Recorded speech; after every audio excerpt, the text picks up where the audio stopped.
আমি এসেছি যাত্রাবাড়ি থেকে। কোনো সিনেমায় দেখিনি, কারণ টিকিট পাচ্ছি না অ্যাভেলেবল, কারণ আগে থেকে টিকিট বুক করে আসেনি। অবশ্যই ভালো লাগবে না। আসছিলাম তো হচ্ছে আপনার টগর দেখতে, টগর বা সাকিব খানের যে মুভি আসছে কোনো একটা, কিন্তু কোনোটাই টিকিট পাচ্ছে না এখন। এখন দেখা যায় যে বিনোদনের জন্য মানুষ অন্য কোথাও না সিনেমাটাই প্রেফার করে, কারণ এখন ভালো ভালো মুভি আসছে এই জন্য।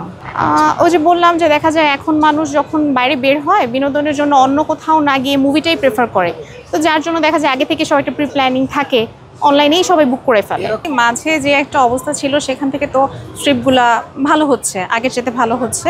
যদি এভাবে থাকে তাহলে আগে যে সোনালী যুগ যেরকম ছিল, যে সবাই সিনেমামুখী ছিল, সবাই দেখতো, আশা করতেছি যে ওরকমভাবেই ফিরে যাবে যদি এইভাবে ধারাবাহিকতা বজায় থাকে।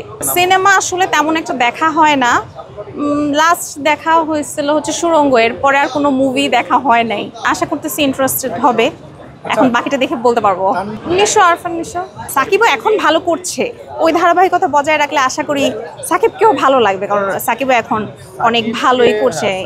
আমি আসলে মুভির ব্যাপারে যে আমি এত গভীরভাবে বিশ্লেষণ করে কিছু বলবো সেটা আমি আসলে বলার মতো না, তবে যে ভালো করবে, যার মুভি ভালো লাগবে তাকেই আমরা ভালো বলবো। সাধারণ দর্শক হিসেবে আমি এতটুকুন বলতে পারি।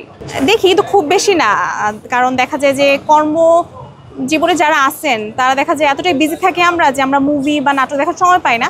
এখন দেখা যায় যেহেতু একটা লং ছুটি আমরা পেয়েছি, তো সেই ক্ষেত্রে দেখা যায় আমাদের দেখতে আসা হলো। এটা ভালো, যে ভালো করবে সে টিকে থাকবে, যে ভালো করবে না সে আবার নাটকে ফিরে যাবে। এটা যার যার পারসেপশন থেকে ডিপেন্ড করে এটা।